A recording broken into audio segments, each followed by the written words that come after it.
সেই জনগণের স্বার্থের অনুকূল না।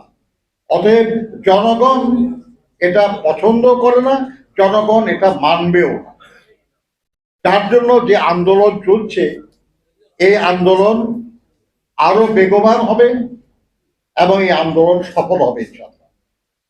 এই সরকার তো কোনো দিক থেকে সফল হতে পারছে না। আপনার প্রতিনিয়ত নিত্য প্রয়োজনের দাম যেভাবে বাড়ছে, এবং এই সরকারের পক্ষে সম্ভব না ম্যানেজ করা। প্রধানমন্ত্রীকে বলতে হয় চাঁদাবাজি বন্ধের জন্য।